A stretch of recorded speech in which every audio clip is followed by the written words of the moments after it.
আলাইকুম বন্ধুরা। তো আজকে আমি বানাবো কোরিয়ান স্টাইল তকবুকিস। তো এটা আমি হোমমেড বানিয়ে নিয়েছি। তো আপনাদের আমি এটা দেখাতে পারিনি। তো এটার উপকরণগুলো আমি বলে দিব।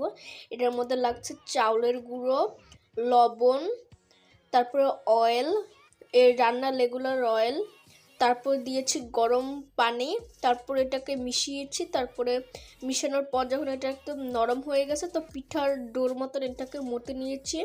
তো এটাকে লম্বা লম্বা আকার করে কেটে নিয়েছি। তারপর এটাকে ফুটন্ত গরম পানিতে দিয়ে দিয়েছি। তারপর ঠান্ডা পানিতে উঠিয়ে তকবুকিসগুলো রেডি হয়ে গেছে। তো এটাকে এখন আমি রান্না করে দেখাবো। বন্ধুরা, আমি কড়াইয়ের মধ্যে তেল দিয়ে দিয়েছি। এখন এটার মধ্যে দিয়ে দেবো রসুন।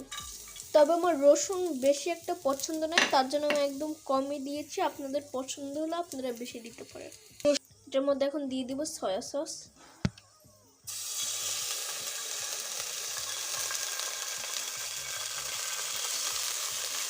সয়া সস পরিমাণ মতন হয়ে গেছে। এবার এক এক করে সব সসগুলি দিয়ে দিব।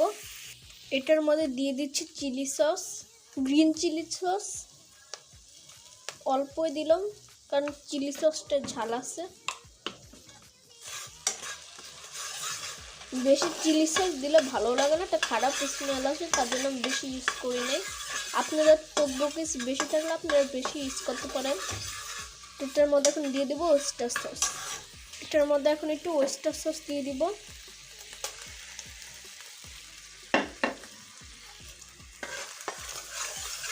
কারণ এই রেসিপিটা ওয়েস্টার সস একটুখানি বেশি লাগে।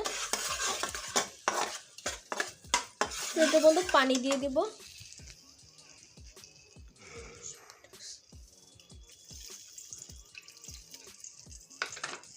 এখন এটা কিছুক্ষণ কুক হোক। এখন এটার মধ্যে লবণ লাগবে না বন্ধুরা, কারণ সয়া সসের লবণ আছে। এখন এটার মধ্যে দিয়ে দিব red chilli powder. Red chilli পাউডারটা আপনার চাইলে স্কিপ করতে পারেন, কিন্তু আমার কাছে ভালো লাগে তার জন্য আমি দিয়ে দিচ্ছি।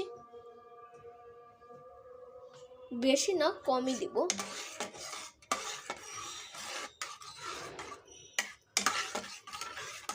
এর মধ্যে এখন দিয়ে দিব চিলি ফ্লেক্স অ্যান্ড অরিগ্যানোস। দিয়ে দিচ্ছি চিলি ফ্লেক্স। বেশি দিব না, কারণ এটার মধ্যে আগে দিয়ে রেড চিলি পাউডার দিয়ে দিচ্ছি। এখন দিয়ে দিব অরিগ্যানোস। দিয়ে দিচ্ছি অরিগ্যানো। কমই দিব, কারণ বেশি দিতে হয় না অরিগ্যানো, কালারটা স্মেল আসে খারাপ।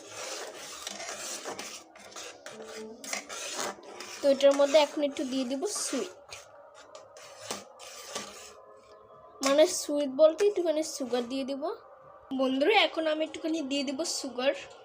তকবুকিসে হালকা একটু সুগার দিলে খুব মজা লাগে।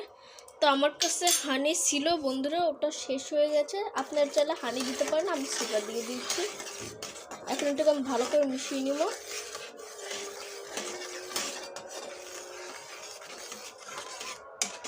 এর মধ্যে দিয়ে দিব একটুখানি গোলমরিচের গুঁড়ো, দিচ্ছি ব্ল্যাক পেপার পাউডার। এটা দিলে একটুখানি ফ্লেভারটা সুন্দর আসে। এখন আমি দিয়ে দিব তকবুকিসগুলি।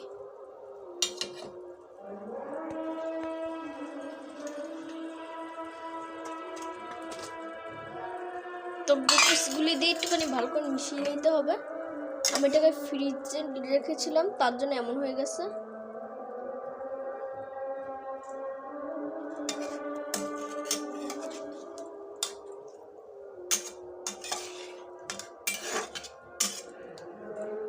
ভালো করে মিশিয়ে নিতে হবে।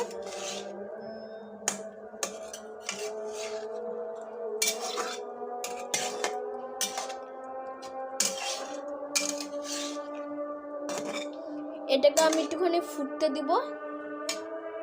তো দেখা করছি 10 মিনিট পর। বন্ধুরা, আমার তকবুকিসগুলি হয়ে গেছে। এবার এটার মধ্যে আমি ধনেপাতা দিয়ে দেব। এটা খুবই কম সময়ের মধ্যে হয়ে যায়, আমার বেশি সময় লাগে না এগুলো কুক করতে। দিয়ে দিচ্ছি ধনেপাতা।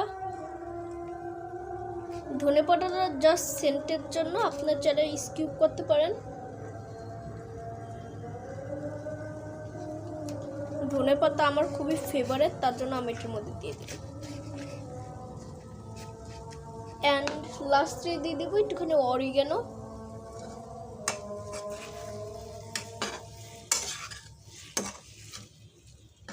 এখন দিয়ে দিচ্ছি একটুখানি অরিগ্যানো। এখন আমি দিয়ে দিচ্ছি একটুখানি অরিগ্যানো।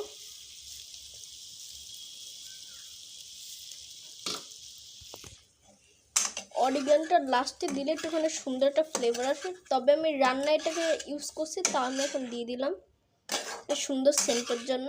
এখন আমি এটাকে সার্ভিং ডিশে নিয়ে নিব। তো বন্ধুরা রেডি হয়ে গেছে আমার তকবকিস।